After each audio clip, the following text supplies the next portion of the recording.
Welcome to this program brought to you by the Gerald R. Ford Presidential Library and Museum and by the World Affairs Council of Western Michigan.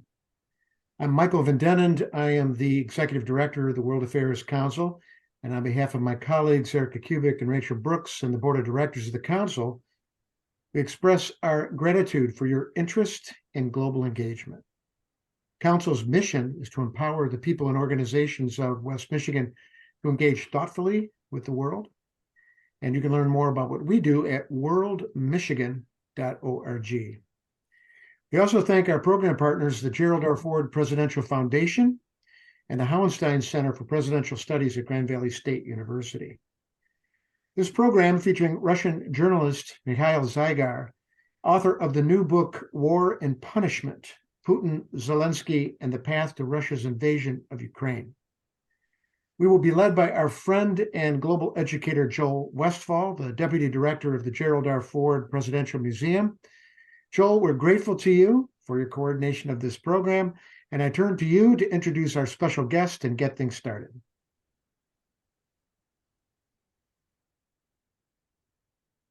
Well, thank you very much, Michael, and I've been looking forward to this for quite some time.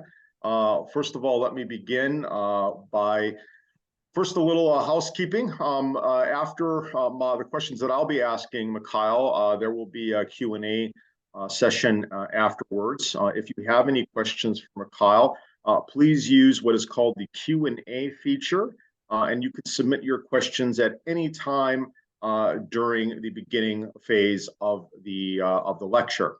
And now, let me introduce our esteemed lecturer today. Mikhail Zygar has accomplished quite a bit in his role as an international journalist. He has worked for Newsweek Russia and Business Daily Kommersant, covering the conflicts in places such as Palestine, Lebanon, Iraq, Serbia, and Kosovo, before becoming founding and editor-in-chief of Russia's only independent TV channel, Dozhd, which provided an alternative to Kremlin-controlled federal TV channels and gave a platform to opposition voices. He would win the International Press Freedom Award in 2014 by Time magazine. His first book publication, All the Kremlin's Men, became an instant number one bestseller in Russia, as well as other places, and has been translated into over 20 languages and was called one of the 9 books that can help you understand Russia right now. His previous book, The Empire Must Die, looks at the Russian Empire in its final days from 1900 to 1918 and provides an extraordinarily interesting journalistic account of the events rather than a more traditional historical one. Today, Mikhail is a weekly contributor to Der Spiegel and has most recently joined the City University of New York, SUNY, as a Press Freedom Fellow. Please help me welcome to the digital stage Mikhail Zygar to talk about his latest book, War and Punishment. Thank you, Joel. Thank you for that introduction. That's my honor and pleasure to be part of that program, of that conversation. I'm looking forward to all of your questions. Thank you. And we'll start off right away with the first one. First of all, Mikhail, I found your introduction very, very heartwarming. Can you relate what was your impetus for writing this book and why it is so important for Ukrainians to not see all Russians as the enemy? You know, obviously, I decided to write this book right after the beginning of full-scale invasion of Ukraine. Although I've started thinking of it, and I've started collecting materials for this book earlier. Back in 2021, and that was the year when I traveled across the Ukraine, that was the year when I first interviewed President Zelensky. But obviously, I reconsidered and I changed my approach after February 24th because I realized that I feel that I'm responsible for this war and I'm guilty for this war. I feel my personal responsibility as Russian author, as Russian writer and journalist, and as representative of Russian culture. And I do think that we were we have been blind for so many years, if not to say centuries. We have overlooked all the dangers of the Russian imperial ideology. We turn blind eye to the pains of other peoples and other nations. We have argued against Ukrainians or Belarusians or other peoples occupied by Russian Empire, and we're not really careful about their version of history and their narrative, and we did not pay attention that our traditional historical narrative, the classical version of Russian history, has always been an imperial propaganda. Unfortunately, most of classical Russian historians have been working as propagandists, and they were working for the Russian state, and unfortunately, in most universities of this world, you would not find any history of Russian people, or to be more correct, of Russian peoples, because yes, we have overlooked the fact that Russia is a colonial empire and has always been a colonial empire, and I think it's right time to start this conversation. It's really needed. It's really needed to acknowledge that fact that the brutal war between Russian Empire and other peoples have started not in February 24th of last year, and not in 2014 when the occupation of Crimea started. It started many centuries ago, and we need to change our attitude just for the sake of future of the Russian people, of other peoples. So, and I do not consider this book to be a book about Ukraine, because I'm not a Ukrainian author. I'm not entitled to write the history of Ukraine. I'm entitled to write the new version of history of Russia, and I sometimes compare this book to the detective story written through the eyes of the murderer. Yeah, we have to watch that. We have to understand the terrible history of that empire. Great, that's great. So your book looks back at Ukrainian, Russian history for the purposes of arguing that there actually is indeed a country of Ukraine, along with its own language and culture, as well as Russia's consistent attempts throughout the centuries to rebuff and or put down this belief. Can you briefly surmise the historiographical review, the viewpoint on this that you talk about in your book?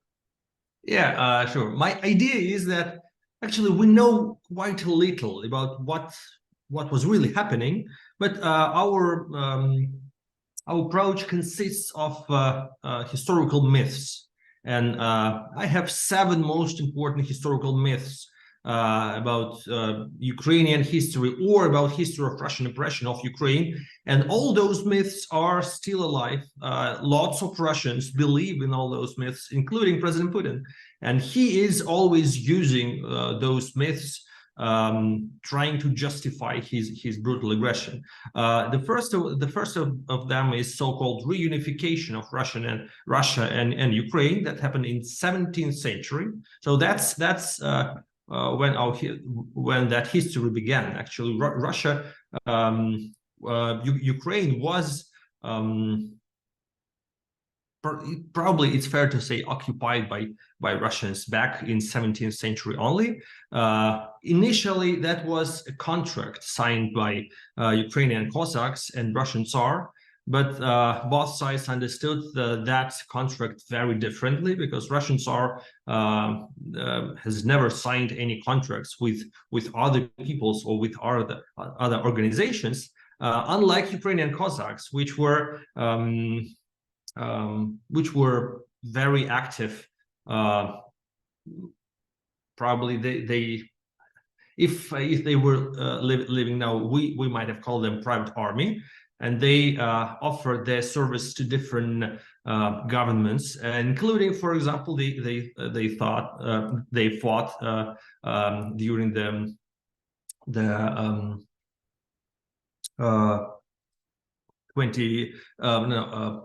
30 years war in alliance with France and Cardinal Mazarin.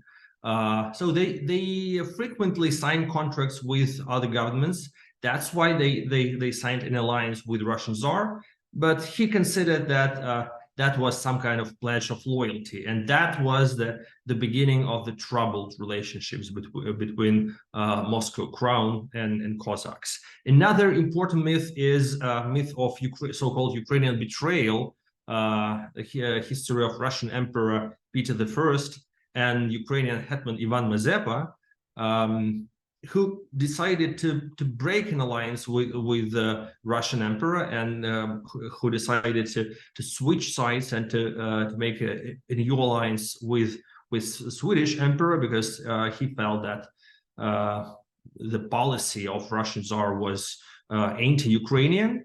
And that historical event is widely known as the betrayal of Hetman Mazepa, and even described in a very famous Russian poem by the greatest Russian poem, Alexander Pushkin.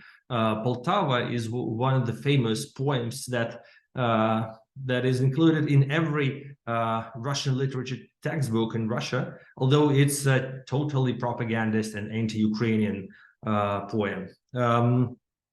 After that, very important myth of Catherine the Great, who conquered Crimea and what is called Novorossiya, but also destroyed all the freedoms of Cossacks and brought serfdom to Ukraine. Or another very important myth about Ukrainian language, and now a lot of Russian propagandists and even Putin say that Ukrainian language does not exist. It's the same language as the Russian one, and that myth dates back to at least 19th century, when Russian Empire prevented any Ukrainian from reaching any prominent level in the government, or just Ukrainians could have been promoted. They could come to St. Petersburg, and there was a possibility for them to become ministers, generals, high aristocrats, but with one little precondition: they should have abandoned their national identity. They should have stopped speaking Ukrainian and speak only Russian.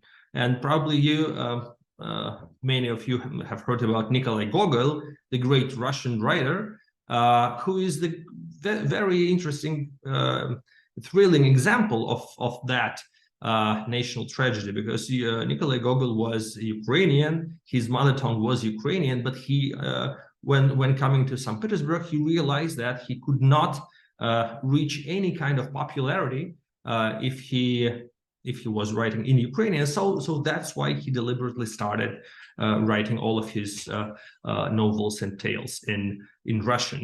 And so we have several more myths about Lenin and his role in creating Ukrainian statehood, definitely about Holodomor, genocide of Ukrainian people organized and pre-orchestrated by Stalin.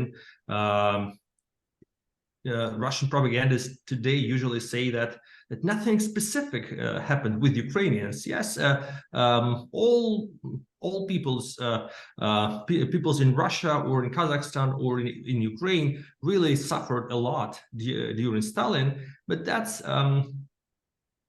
only the surface. If we would look carefully at Stalin's letters he was sending from his summer residence in Sochi to Moscow, how he was ordering purges among Ukrainian intelligentsia, among the leaders of the Ukrainian Republic, we would clearly see that was a punishment for Ukrainian people, because they were revolting a lot against Stalin's policy, against Stalin's collectivization, and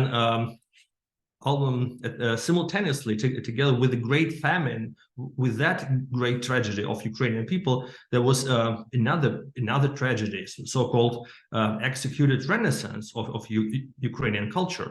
all the greatest poets and writers who were writing in Ukrainian were arrested, imprisoned, and then executed at the same time. And just to finish my list, the last and very popular among Russian propagandists myth is about Stepan Bandera. And but you mentioned it, you talk about him a lot in the book. Yes, and Ukrainian and collaboration between Ukrainians and Nazis. Next question. I don't think many Americans, you mentioned this, of course, you mentioned this in your book, but I don't think many Americans know that during the Great Depression, many of our own corporations here went to the Soviet Union to help build factories for Stalin. My question to you is, was this history common knowledge in the Soviet Union, Russia? And is it your view that global US corporations today should take a stance at what is currently going on in Russia and Ukraine? That's a great idea, actually. I have never thought of that. No, actually, that's not a common knowledge. Stalin was not boasting with the fact that he was buying technologies from the United States. He preferred the myth that he has made it on his own, and that Russia did not rely on anyone's help. So most Russian history textbooks do not mention that fact. But I think it's really important to understand that if we're speaking about what's happening right now, to help Ukraine is really important, because it's not the matter of the future of this particular nation. It's very important for the security and democracy in Europe, and it's equally necessary for the future of Russia. But it's also very important because the values should matter. Ukraine is probably the first example for the many decades when we had a very clear aggression of one state against another, and showing support to Ukraine means that we should show that we still believe in values. And the fact that European governments, European people, American government, people in America, and probably companies in America support Ukraine, that's very important, because it's not about realpolitik, it's about the values. Thank you, Mikhail. Next question, and this one is, I'll be honest, I was reading your book. I have to admit, I was really shocked at one particular point. Since I don't know how many other authors or journalists, I've yet to see really any, have openly written about this. And what I'm referring to are your comments about the Moscow apartment bombings. Historically, is it your contention that the bombings were part of an FSB Maskirovka operation to gain popular support during the opening phase of the Second Chechen War? That's a very sophisticated question, because most Russian independent journalists suspected that from the beginning. And during all those years, we all had the same conversations. We were telling each other, yeah, it's very suspicious, but it could not be true. Yes, we don't trust FSB, but they cannot be that bad. They are probably murderous, but not that bloodthirsty murderous. And that was the main direction of our conversations during all those years, probably till 2020, till the moment when the leader of Russian opposition, Alexei Navalny, was infamously poisoned, but happily could survive thanks to German doctors. And then with help of other journalists, with help of Bellingcat and Christy Grozev, he managed to investigate his own murder attempt. And now we know quite a lot. We know that obviously FSB is killing people. We know that there is a huge department in Russian secret services in charge of murdering political opponents. That was such a eye-opening revelation that changed a lot for most of Russian journalists. Then we had the beginning of the brutal aggression, full-scale aggression about Ukraine, and that changed our attitude to Russian regime, to Putin's regime even further. We could have never expected that such brutality was possible. So I guess that if we had doubts, because we could not believe that such brutality was possible, now we don't have all those doubts. And I would add one more detail. I also mentioned that in my book. You probably remember it. I was really shocked during the first month of the war when I've learned of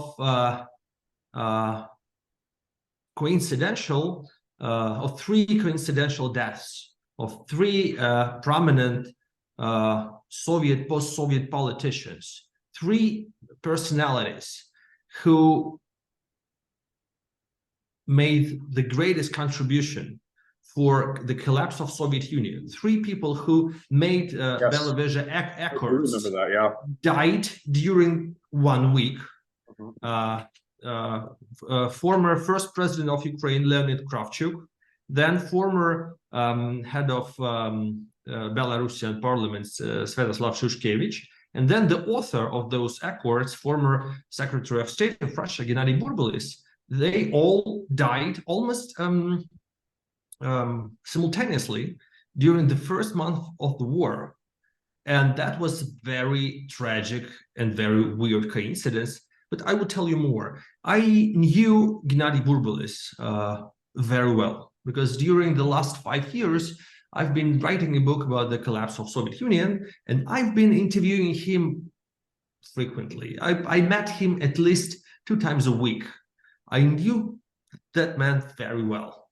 And he was in a great shape. He was in his 70s, but his physical shape was great. He was running marathons. So I do not believe that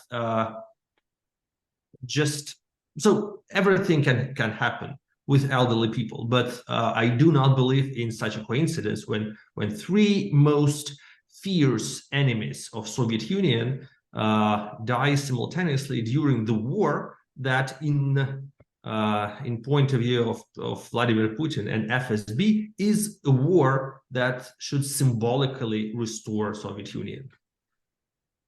It's another question, and I think a lot of Americans might not be familiar with this, but so in your book, you talk at great length. In fact, it's my favorite part of the book on how you kind of talk about Zelensky's transformation from comedy to acting to the presidency.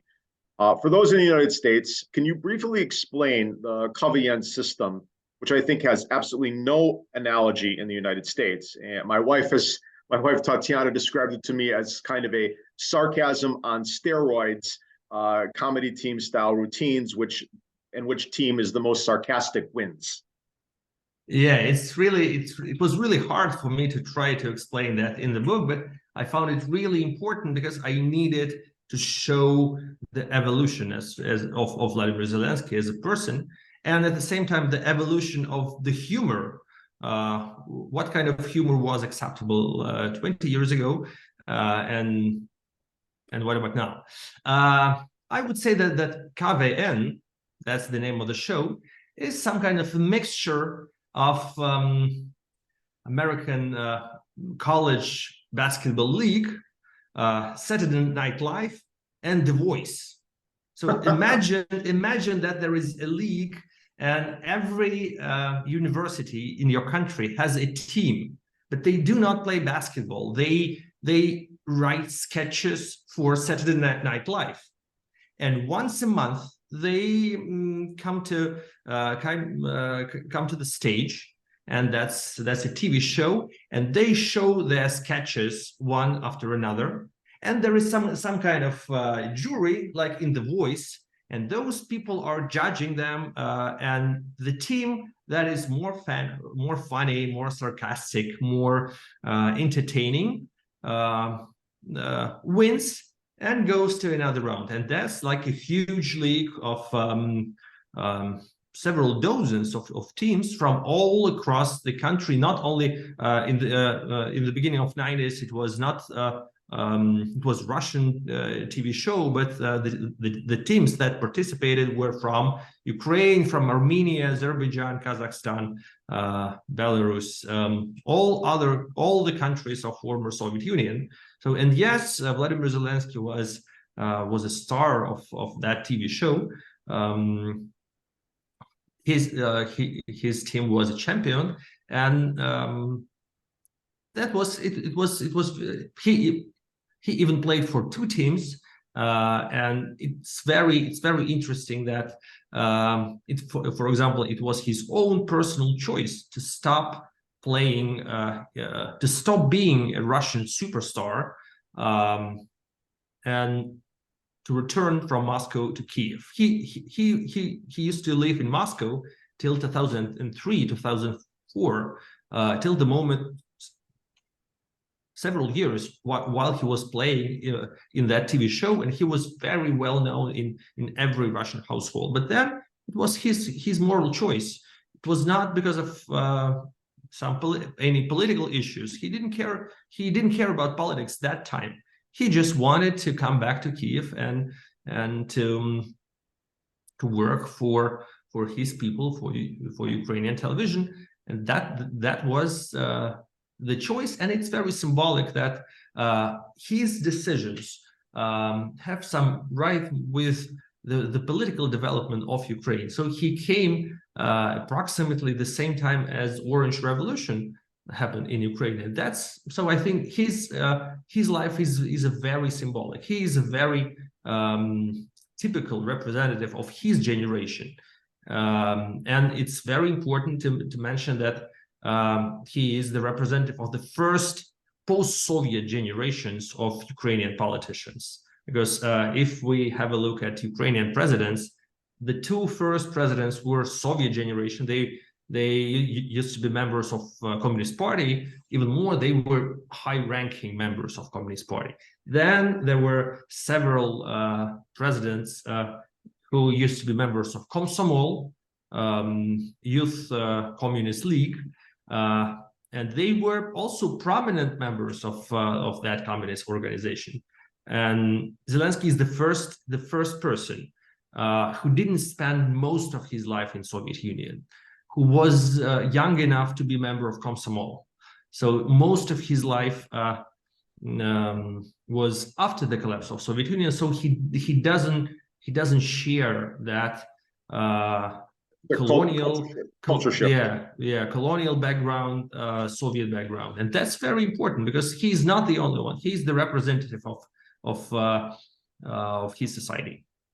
Yeah, I found you're talking about the KVN system and how he used that to kind of improve his notoriety. The fact that it made him famous. It was a system that you could become famous if you were on a member of one of the best teams in Soviet Union, and he was on one of these teams. Yeah, absolutely, and he used that to become a stand-up comedian and an actor and a producer. And he produced several very successful comedies, and he has become one of the best-known movie stars in all former Soviet Union. So let's move to talk about Vladimir Putin. While there is a lot in the book that speaks to the mindset of what led Putin down the path to war, I was very taken in by your using Viktor Pinchuk's comments following the diplomatic turnabout, which led to the Orange Revolution. You quote him saying, "At first, I didn't think that the pro-European discourse, i.e. the idea of Ukraine's promotion to the European Union, could have caused such bitterness in Moscow. Only later did I realize that modern Russia does not accept the very philosophy of win-win at all. The principle of who is not with us is against us is a strategy of the entire rule. For him, many pro-Western actions are synonymous with anti-Russian ones. The message is simple. You cannot decide anything without us. Russia does not need equal partners. It needs satellites and vassals. What is your view on this? Yeah, it's very interesting, but I would say that it's a bit more complicated because it's first, it's deeply rooted into Russian and Soviet history, and yes, a lot of people of all the generations, people of Putin's generation, do believe that there is no difference between Russians and Ukrainians. They don't know the context, they don't know history, so they're quite sincere about that. But what has happened with Putin is much worse because he has become very paranoid. And I'll tell you a brief story how that happened. As a person, he was influenced by his experience of working in KGB, as well as an experience of being vice mayor of St. Petersburg in 90s, who was in charge of foreign trade, which means who was in charge of working with mafia and helping mafia smuggling anything to St. Petersburg. So actually he was very close to the gangsters of St. Petersburg in 90s. That shaped his personality and that shaped his psychology. He's a very suspicious person. But at the same time, what the most important turning point in his approach to Ukraine probably happened in 2004, right during the Orange Revolution that we mentioned. There was a presidential campaign in Ukraine, and the Democratic candidate Viktor Yushchenko was opposed by pro-Kremlin candidate Viktor Yanukovych, the candidate backed by President Putin.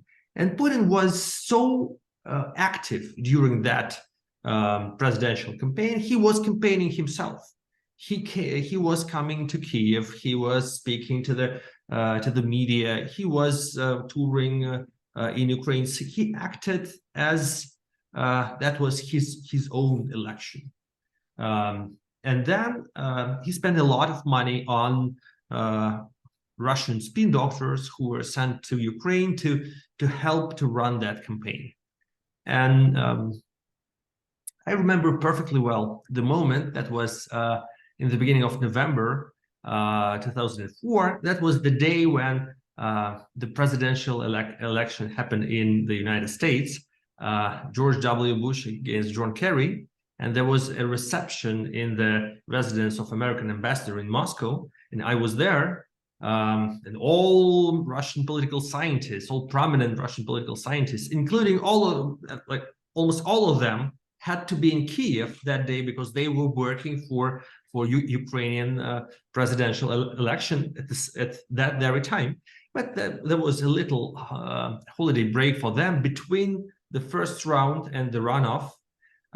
And one of very well-known Russian political scientists, was holding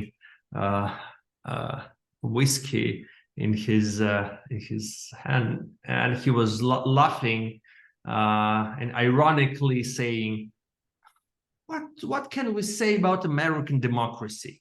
They've got the election day is today, and we still don't know who is going to be the winner.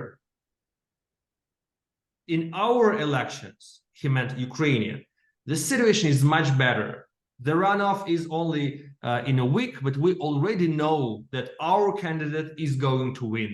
That will be Viktor Yanukovych."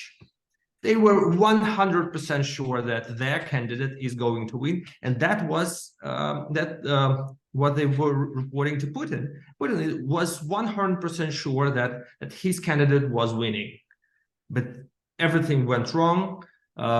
Ukrainians started protesting. There was a huge protest rally, never-ending protest rally on the main square of Kiev, Maidan.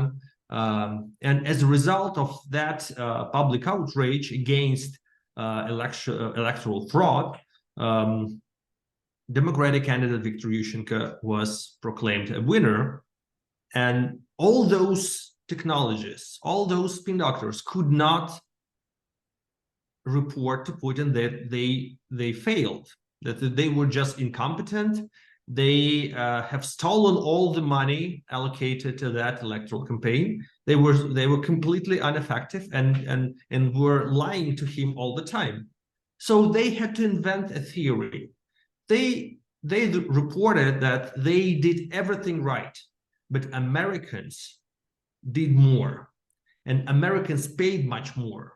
And American spin doctors were more active, and they had more money, more resources. And actually, it was not about their incompetence. It was George W. Bush who was supporting pro-American candidate Yushchenko. And that was the reason why Putin and his team failed during that election. And that was the turning point. That was the beginning of Putin's paranoia. He really started believing that that Bush had that theory, and even more, in 2 months, when there was President Bush's inauguration, his speech was very ambitious. He was it was called Bush's doctrine. He was speaking about spreading democracy all over the world. He was promising to come to all those authoritarian regimes and to bring them democracy, as it has already been done in Afghanistan, Iraq, Georgia, and Ukraine. And Putin took that as a threat. Putin considered that as a direct threat to his personal power. He thought that that he's going to be the next target. So that he was really afraid by that, and that was the reason why he never treated Ukraine separately. He treated Ukraine, everything what was happening in Ukraine, as a danger to himself. He considered all the political process in Ukraine as a rehearsal of the revolution in Russia.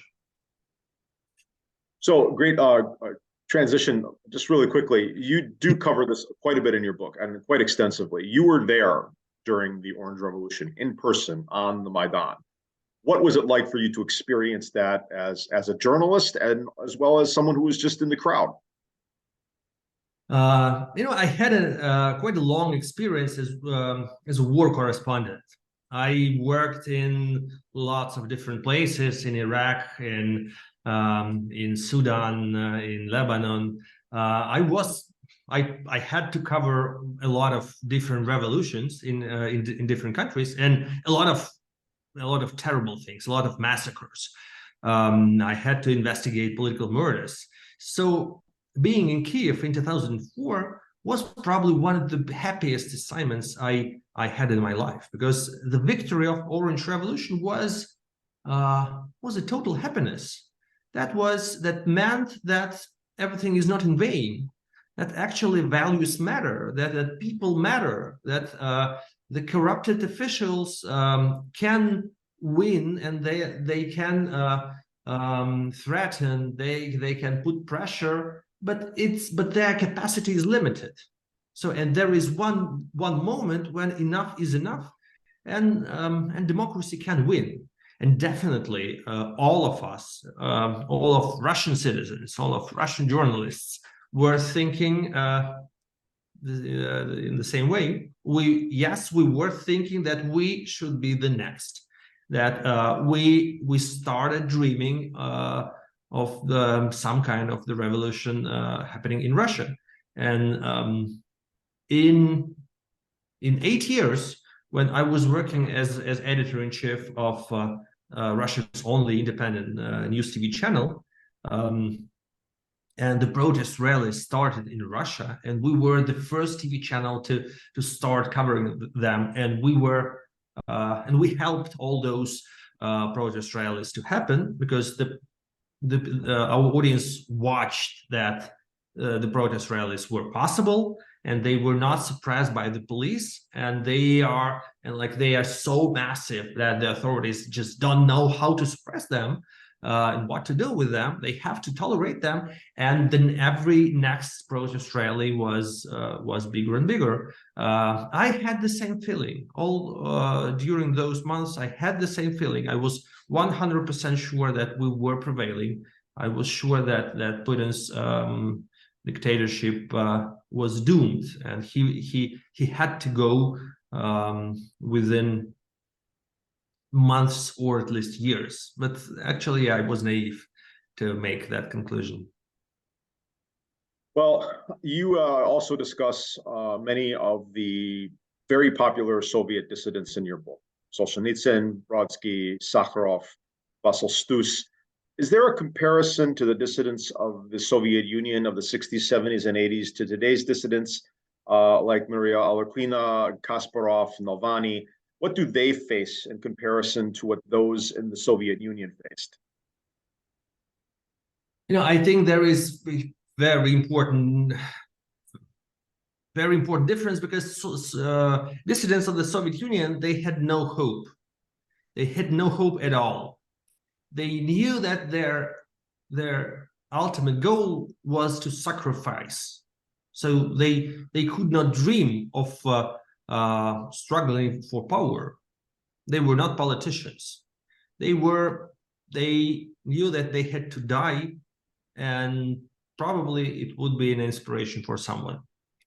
That might be a difference between all those heroic people and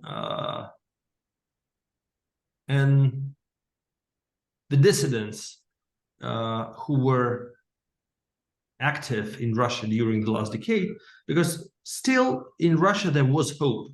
And Alexei Navalny was a great example of that. He has always he would start arguing if he had heard your question, because definitely he doesn't consider himself to be a dissident. He considers himself to be a politician, and he has always tried to portray himself as one, and as the person who wants to become the president of Russia, and who wants to change the country. And till recently, it changed for a lot of people. The beginning of full-scale aggression against Ukraine made a lot of people forget about our dreams. It was a turning point for many people, and a lot of people stopped believing that a bright, decent, democratic future for Russia is possible. And yes, I think that a lot of current dissidents who live abroad, who live in exile, are as desperate as the previous generation of Russian dissidents. Not all of them. I know that even in Russia and even in exile, there are still naive or idealistic or very determined people who are still trying and who still believe that that the political change is still possible. And at the same time, I think that yes, we are in a different position, because Russian society that time and Russian society today are very different. We have very important technological advance. We've got internet. We've got a lot of information coming from Russia, and we have possibility to deliver our message. We know that YouTube is not blocked. We know that all the media in exile are working. We know that the most important media working from the exile, I would say three most important media, Dost, Meduza, and FBK, the foundation of Alexei Navalny, they are needed, they are watched inside Russia, and they are extremely popular. So we are in a more privileged position than our predecessors. I have a couple more questions left, and I promise we'll get to the Q&A in a little bit. We might go a little longer than an hour today, but I think that's okay. I think we're all having a really good time, and So the answers are I promise to absolutely be fantastic. very brief with my answers. Don't worry I'm about sorry. it. Don't worry about it. Not at all. This has been very illuminating, and I know the audience is extremely excited about hearing more of what you have to say. I have one more question that I have written, and then one that I've actually received from a bunch of folks. So my last one is the following. You write the following. In the Soviet Union, there are two faces. Actually, this is a quote. You're quoting someone. In the Soviet Union, there are two faces, one official, one underground.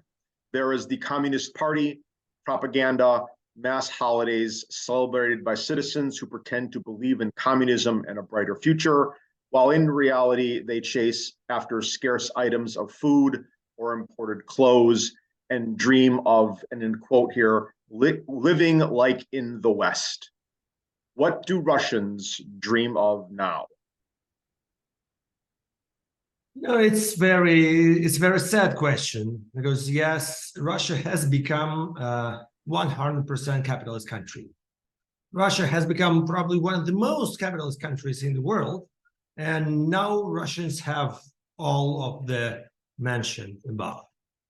The previous 2 decades were probably the most prosperous decades in Russia ever. So Russians have it all. Russians, in Russia, there is the new bourgeoisie that exists now in Russia. And the fact that a lot of people have a lot to lose, and they don't want to lose their apartments, their comfortable life, their cars, their jobs, their possibility to travel abroad. That makes them very passive.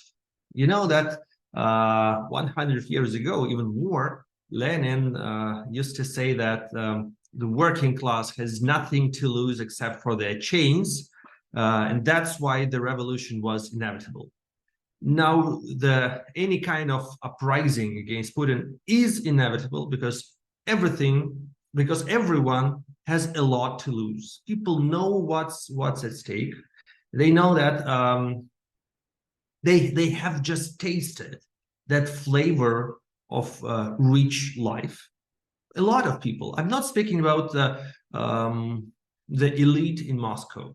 I'm speaking about the middle class in Moscow and a lot of Russia's big cities.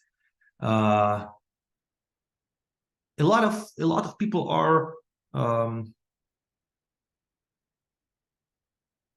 satisfied with their lives, and that makes them very cautious. That doesn't mean that they support everything Putin does. They doesn't mean that they support the war, but they just value their comfort, and that's the main difference between Russians today and the Soviet Union. I'll tell you more. There is one very important difference between Soviet economy and Russian economy right now. Soviet Union was suffocated without Western technologies. Soviet Union didn't have computers, didn't have microchips. Soviet technology could not be developed at all. It was very backwards. And unfortunately, the situation right now is quite different because Russia is not isolated by the rest of the world. It's isolated from the West, but it has China to supply it with its microchips and technologies. It has China and India to buy oil and gas. And unfortunately, even more, I guess that there was a huge mistake made by the West right in the beginning of this full-scale aggression, when a lot of people, a lot of Russian businessmen, a lot of representatives of Russian middle class were so shocked, were so terrified by the beginning of this war, of this aggression against Ukraine. They were so emotional and really determined to leave the country, to start fighting against this war, to start supporting Ukraine, to do anything they could, because they were shocked, and they were sure that their future they were dreaming of is not possible anymore. They were sure that the whole future was destroyed by Putin. But their intention to leave Russia, to go to work in the West, in Europe, or in any other places, was stopped because European Western banks did not welcome holders of Russian passports. Anyone who had Russian passport found their accounts frozen or blocked. Even I, who came as a political refugee from Russia after the beginning of the full-scale aggression, and I opened my bank account in Germany in the beginning of March, and in 2 weeks it was shut down because of my Russian passport. Okay, I'm a journalist. I don't care about money. I don't have money. I didn't have any business I should take care of. I should take care of my family only. But if I was a businessman, and I know a lot of businessmen, I'm not speaking about all so-called oligarchs affiliated with Putin. I'm speaking about middle-level business. They found that they cannot do anything. They didn't have any other choice but to come back to Russia, because Russia was the only possibility where they could have any money, where they could have any business. They were afraid that Putin was about to start purges against his political enemies, but all those purges didn't happen. He started repressions against those who spoke out against the war actively, but the rest of the business was welcome. And what we have an investment boom in Russia from Russian oligarchs who had to return their assets and their money from the West. We have the investment boom from Russian businessmen who used to withdraw their incomes and keep them in Western banks, or who used to send their kids to study in Europe, or who used to travel in Europe or to America. Now they cannot have that possibility because they have to keep their money in Russia. They have to spend them in Russia. They have to invest in Russia. Late last year, International Monetary Fund reported that Russian GDP was minus 2.1 last year, and the forecast for this year was minus 2.3.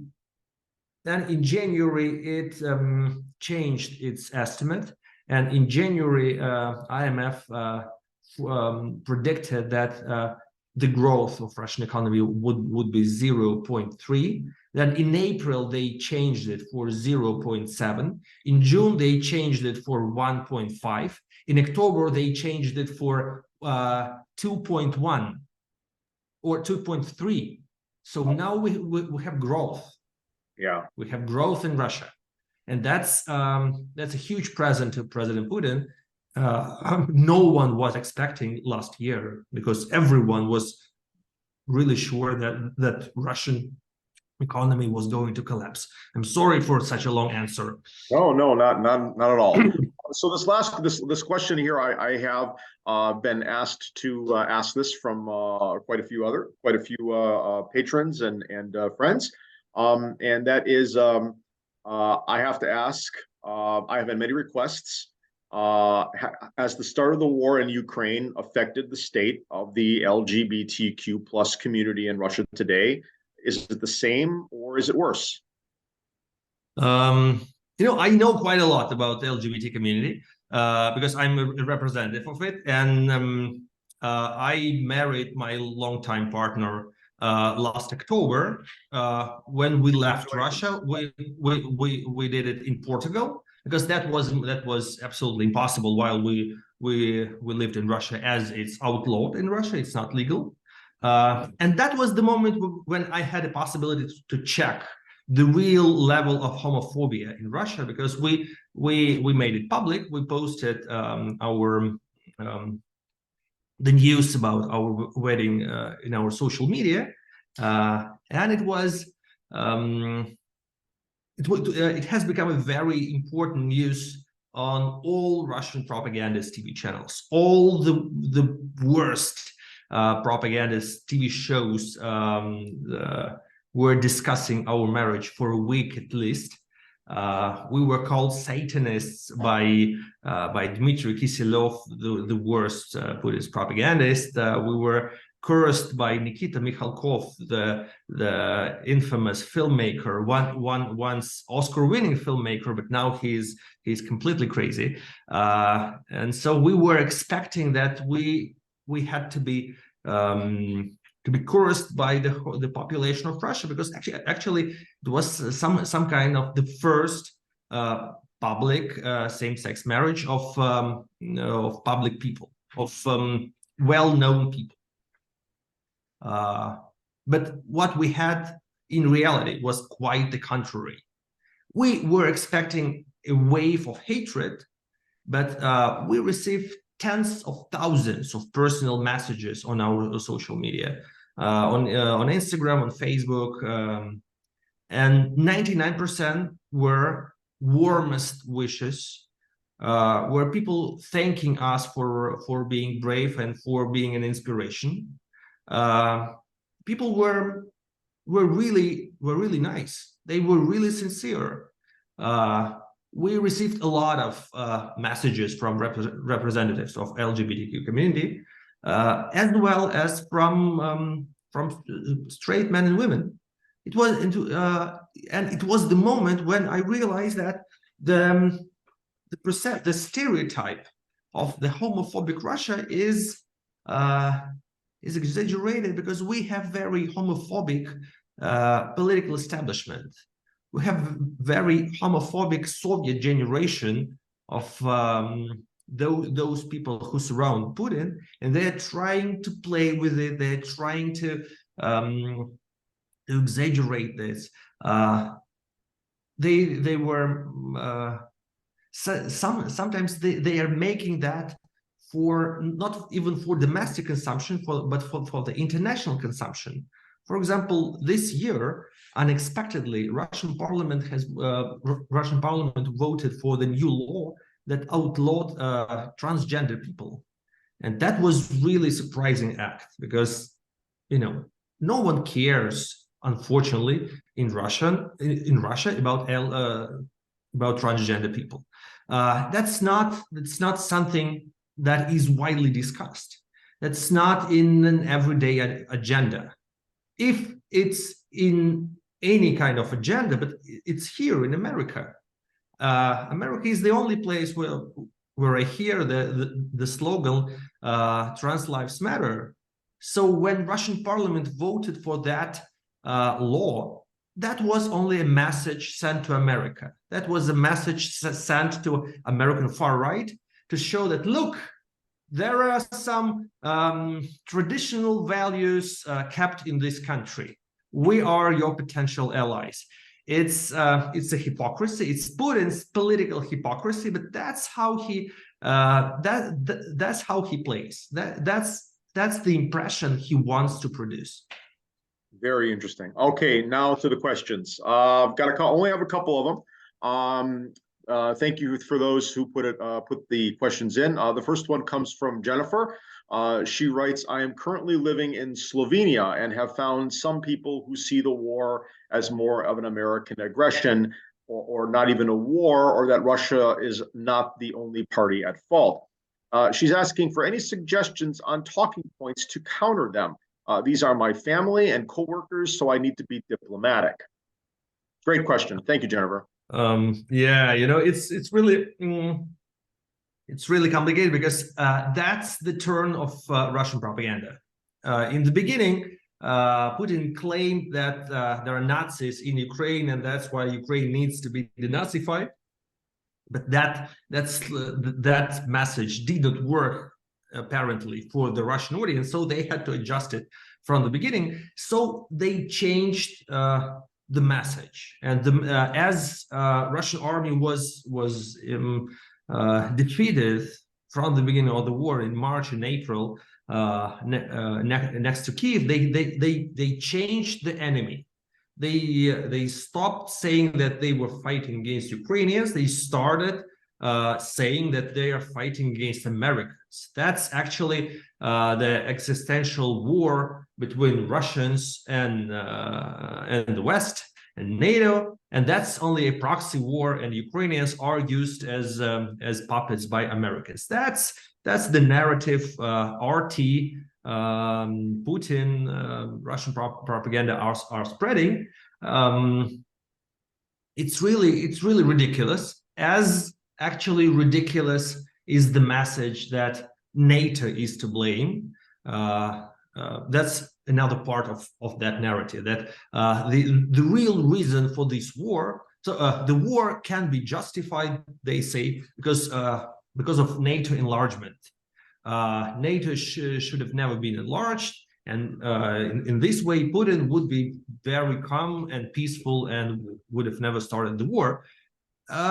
No one really cares about NATO. No one really suspected. Putin didn't suspect that NATO can invade Russia. That's nonsense. Even more, back in the year 2000, when Putin was just elected as president, he had an idea that Russia could join NATO. So he never afraid. He was never afraid of the real aggression against Russia. He was never afraid of Americans invading Russia. The only thing he's afraid of losing his power. So this war is actually is a possibility for him to stay in power forever. So he needs this war because that's the only mechanism that keeps him in power. And unfortunately, that's why he doesn't need any negotiations. He doesn't need any truce or any ceasefire, because he needs this war. Putin has a list of foreign agents who are considered to be enemies of the state. Are you on this list? Absolutely, sure, yeah. A proud member of this list, and I'll tell you more. Actually, when it was just when this law was just introduced, it looked a bit scary and very insulting. And the first foreign agents were really confused and didn't know what to do. But during the last years, that's like badge of honor. We when I was labeled as a foreign agent, it was better than a birthday. I was receiving congratulations from everyone, from people I know and don't know. Even more, as my books are ironically still being sold in Russia, in not in all the bookstores, but in some bookstores.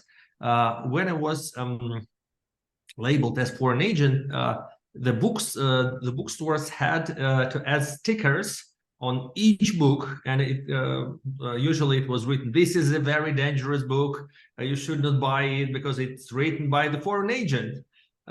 You may imagine that the sales skyrocketed, and it was very profitable decision for me. Yeah. Next question comes from Lee. I think it's a good one. Was Georgia and Armenia, were they a precursor to the the Russian invasion of the Ukraine? Were they kind of a practice? Excuse me, I'm not sure that. Could you repeat it? Yeah, he's asking he's asking whether the whether Georgia and the Armenia, those events, were they precursors to the Ukrainian invasion? Were they practice for the Ukrainian invasion? I'm assuming he's meaning Georgia in the early 2000s, of course, prior to the 2014 and the Little Green Men. There was the issue with Georgia. I'm not sure what he means by Armenia. Armenia is kind of going on now. I don't recall an earlier Armenian. Probably. Probably it could be two recent wars between Armenia and Azerbaijan in Nagorno-Karabakh. Yeah. I think it's a bit more complicated. And as I do not remember, I do not believe that there is a predetermination. I do not believe that Putin had the strategy to do what he did from the beginning. I always say that Putin is not a strategic player. He's not a chess player. I always compare him with a surfer. He's a brilliant tactical player. He's so effective because he's very quick in changing his decisions. He's not. He doesn't have parliament to consult with. He doesn't have oppositional parties. He doesn't care about the public opinion, so he can make any decision very quick. And he prefers not to take any decision till the last moment.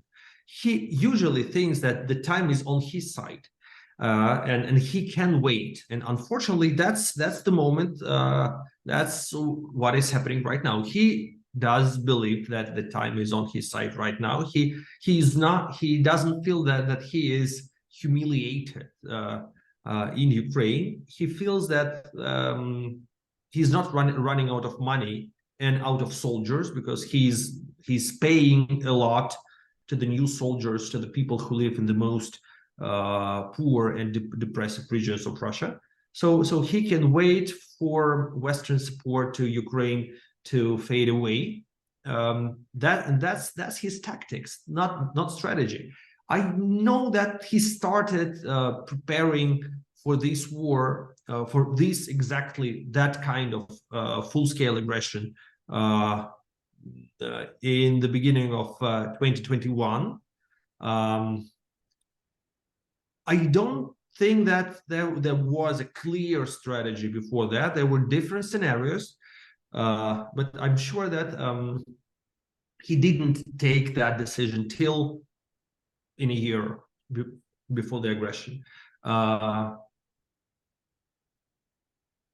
might say that the recent war that happened between the recent military operation that was organized by Azerbaijan in Nagorno-Karabakh was a clear political consequence of Russian aggression against Ukraine, because really no one paid attention that the whole Armenian population of Nagorno-Karabakh had to flee from the territory they used to live for like all of their life. It was a huge humanitarian catastrophe, and it was completely unnoticed by anyone in this world. So in that way, it was connected, but I don't think that they were discussing it. They were conspiring against it.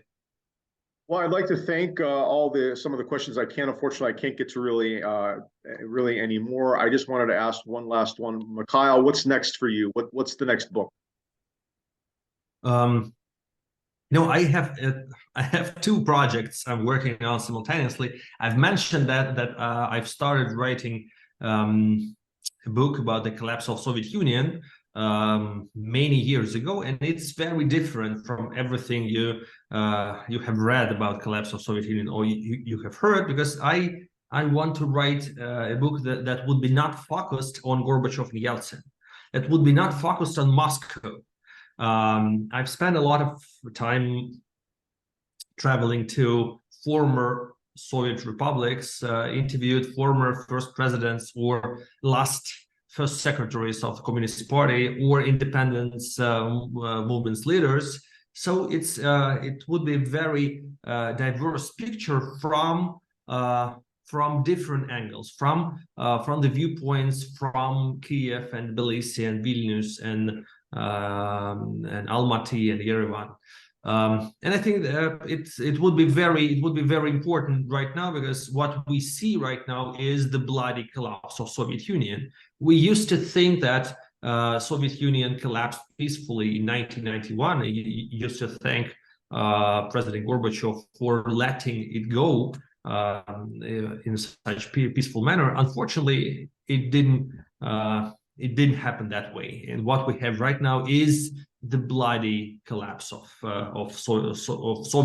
Russian Soviet Empire. I hope it's the final collapse of that empire.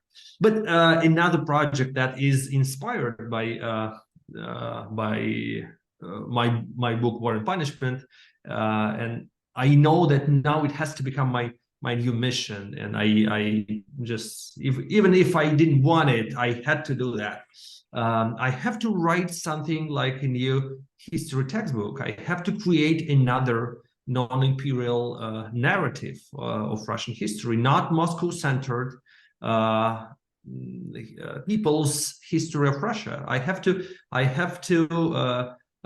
give back voices to all other ethnicities, local tribes, peoples that were colonized by Russia during the last centuries, and we have to include them into that history as well. I think it's going to be very important for the future generations of Russia. As well, it's going to be very important for any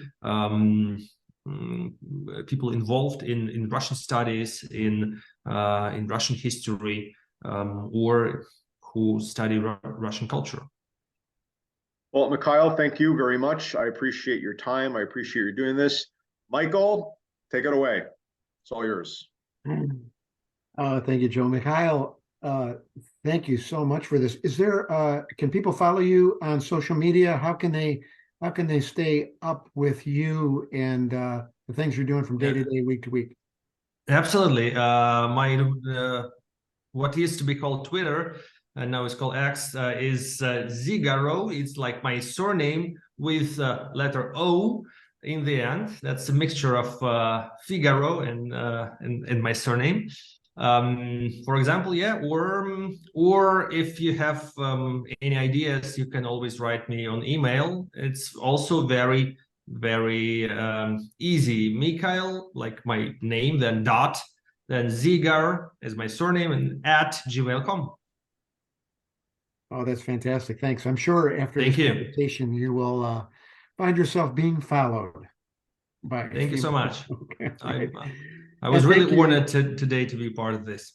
Oh, fantastic. Right. And thanks you, Joel, for being part and leading the discussion. Great conversation. We have learned much this evening, and we have a lot more to think about. So join us again for a future program, the World Affairs Council of Western Michigan. Go to worldmichigan.org. And the Gerald R. Ford Presidential Museum, please pay Joel and his colleagues a visit. They've got a great exhibition right now called A Heartbeat Away, the American Vice Presidency. And we appreciate you being with us tonight. Good evening and peace on earth.